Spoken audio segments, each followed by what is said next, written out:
मित्रांनो, आज आपला तिसरा दिवस सुरू झालेला आहे। आम्ही राहिलो श्रीनगरमध्ये, ह्या रूममध्ये राहिलो आहे। हा बघा बाहेरचा व्ह्यू तुम्हाला असा आहे आणि ही आपली रूम। आमची तयारी सगळी झालेली आहे, बरे वगैरे बघा एकदम रेडी होऊन ओके आहेत, जॅकेट विकेट घालून। ही आमची रूम, मस्त रूम भेटली आम्हाला इकडे श्रीनगरमध्ये। ओके, आता आम्ही इथून निघतोय। चलो बाय बाय। सिंगल लाईट बंद कर।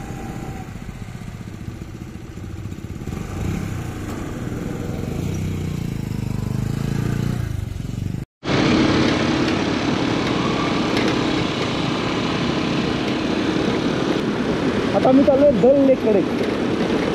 दोन्ही साईडला बघू शकता मिलिटरीच्या छावण्या आहेत बघा। दल लेक समोर आहे, लाल चौक राईट साईडला आहे, श्रीनगरचा लाल चौक। बोटी बघा आतमध्ये केवढ्या मोठ्या मोठ्या आहेत, किती सुंदर असा दल लेक आहे बघा। आणि हाच रस्ता असा कारगिलला जातो।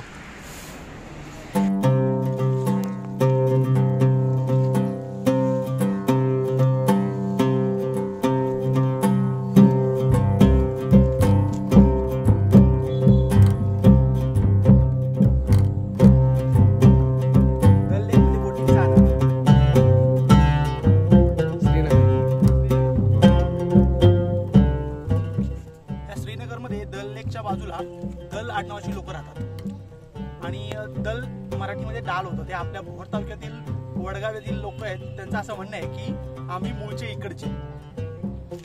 त्याच्या बोटी इकडे पण आपण स्टे करू शकतो। ही बघ कमळाची झाडं बघा, त्याला बोलतात लोटस पॉइंट।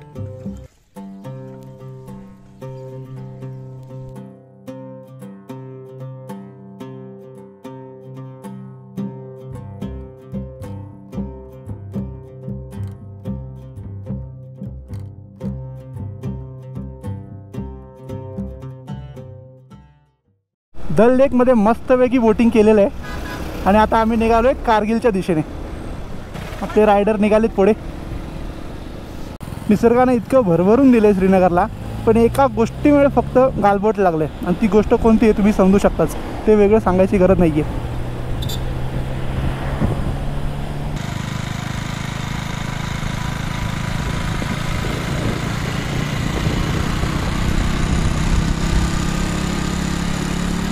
रस्ता कुठे आहे हे विचारण्यासाठी एका आर्मी चौकीवरती थांबलो, तर तिथे आम्हाला एक कोल्हापूरचा मुलगा भेटला, आर्मीवाला। इतका आनंद झाला म्हणून सांगू।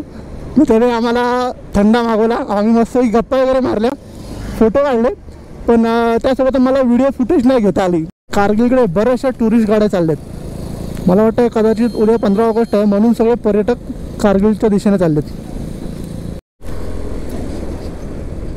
ही बघा इकडे नदी आणि हा ब्रिज।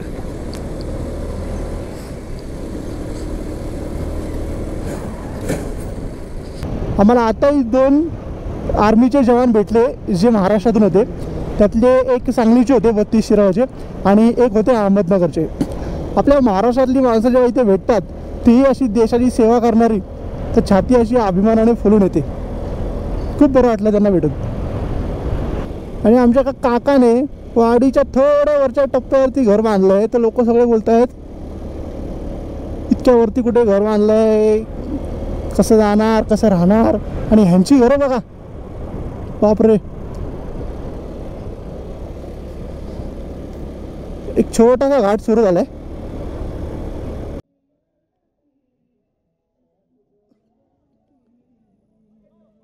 15 ऑगस्टची तयारी चालू आहे बघा।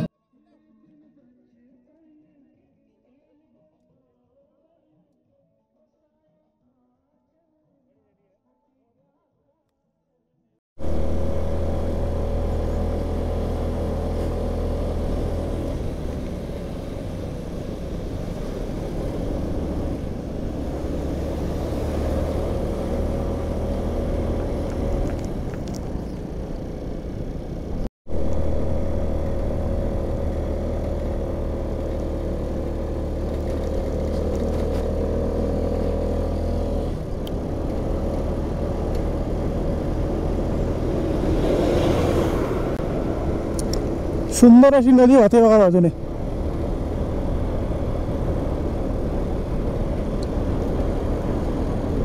वाव.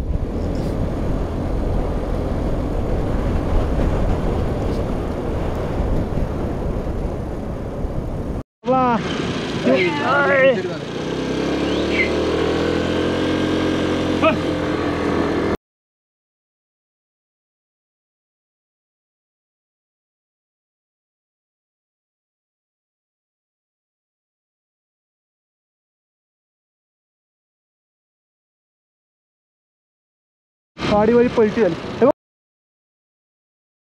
हे धक्का लागला त्याच्यामुळे वाचला. वाचलो.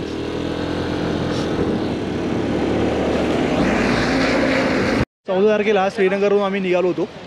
80 किलोमीटर पार केल्यानंतर सोनमर्गपासून 10 किलोमीटर मागे मी एका खड्ड्यात पडलो. माझ्या गाडीचा ॲक्सिडेंट झाला.